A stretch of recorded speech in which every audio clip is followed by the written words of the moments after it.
সব ধর্ম যা কিছু আছে পরিত্যাগ করে আমার শরণ মামেকং শরণাং ব্রজ। আমার শরণ নিলে অজীব তোমার লাভ কি হবে জানো? আমার শরণ নিলে যেমন মায়ের কাছে ছোট্ট শিশু যদি শরণ নিয়ে নেয়, সিংহকে দেখলেও শিশুর ভয় লাগে না।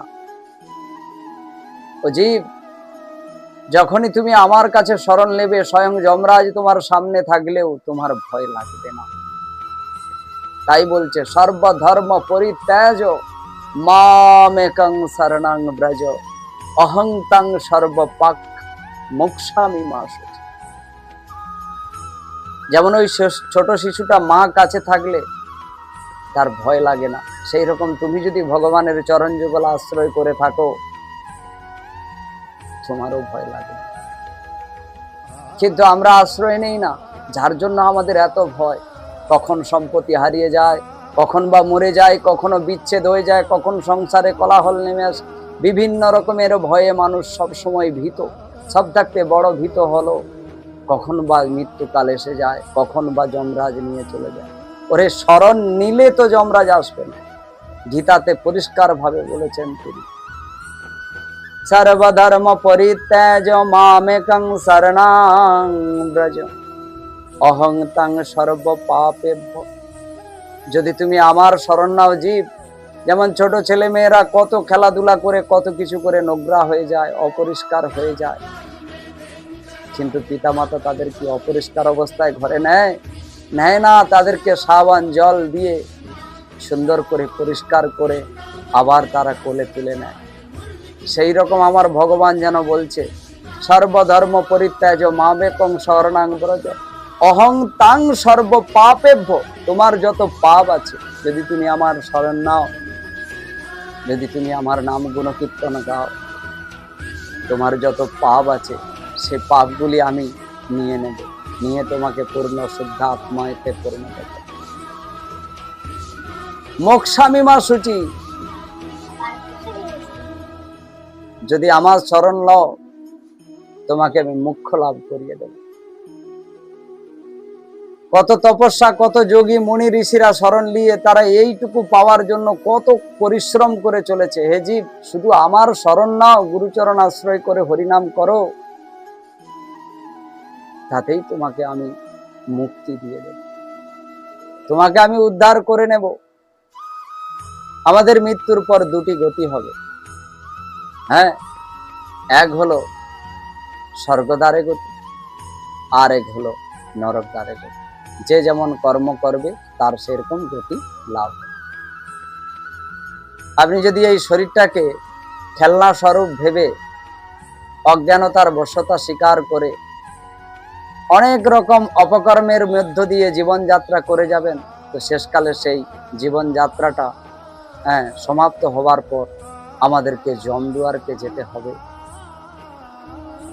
যমের কাছে গিয়ে ঘানি টানতে হবে, তার কাছে গিয়ে আমাদেরকে শাস্তি পেতে হবে।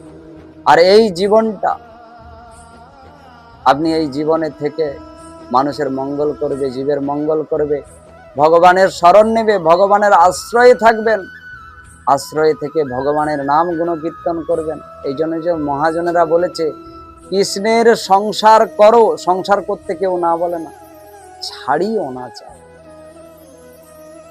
অত্যাচার গুলো ছাড়ো, জীব হত্যা, হিংসা, কলহ, দ্বন্দ্ব, ক্রোধ, এইগুলিকে পরিত্যাগ করে সংসারের মধ্যে আনন্দের সঙ্গে গোবিন্দের নাম নিয়ে কৃষ্ণের সংসার করতে জীবকে বলা হয়েছে। কৃষ্ণের সংসার করো, ছাড়ি অনাচার। আর আমরা যত অনাচার আছে সব করব, কৃষ্ণের সংসার করব। তাই তো আমাদের গতি কি হবে? আমাদের গতি জমালয় হবে। কাপড় চুপড় নোংরা হলে কি হয়? আমরা যেমন লন্ডিতে পরিষ্কার করি বা নিজের হাতে পরিষ্কার করি, সেইভাবে আমাদের এই জীবনরূপী খাসটা, আমাদের আত্মারূপী খাসটা যখন মলিনতা হয়ে যায়, সেই মলিনতাকে পরিষ্কার করার জন্য আমাদেরকে জমালয়ে যেতে হবে। কি নিদারুণ যন্ত্রণা! 28টি কুণ্ডে কয়েক কল্পকাল ধরে চুবিয়ে চুবিয়ে আমাদেরকে কত যম যাতনা দেয়। তা আমরা ভুলে গিয়েছি, আর জানতে পারি না, তাই ভগবানের কাছে শরণ নিচ্ছি না।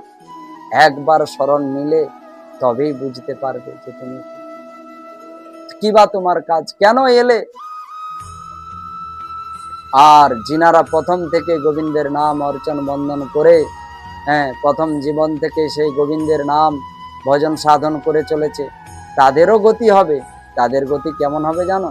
তাদের গতি হবে গোলক ধামে, তাদের গতি হবে স্বর্গলোকে, তাদের গতি হবে শিবলোকে, বিষ্ণুলোকে, ব্রহ্মলোকে, যে জায়গায় গিয়ে আবার পুনরায় গোবিন্দের নাম ভজন সাধন করতে পারবে। তাই তো এতে গুরুত্বপূর্ণ ভাবে গীতা বলেছে, সর্বধর্ম পরিত্যাজ মামেকং শরণং ব্রজ অহং তং সর্ব পাপেভ্যো মোক্ষামি মা শুচি। আমি তোমার সব পাপ নিয়ে নেব যদি আমাকে তুমি শরণ নাও। এবং শেষ পর্যন্ত ধর্ম অর্থ কাম মোক্ষ, এই যে বাসনা রয়েছে তোমার মনে, সে সবগুলি আমি তোমাকেই প্রদান করে দেব। এতে কোনো দুশ্চিন্তার কোনো কারণ নেই। কিন্তু ওই শরণ না নিলে কিন্তু আমাদের কোনো লাভ হবে না। তাই জয় নিতাই, জয় গৌর। মহা বৈশাখ মাসে সবাই তুলসীতে জলদান করবেন এবং তুলসীকে পরিক্রমা করবেন এবং তুলসীর মৃত্তিকা নিয়ে অঙ্গেতে তিলক ধারণ করবেন এবং তুলসীতে সন্ধ্যা প্রদীপ আরতি করবেন এবং ভগবানের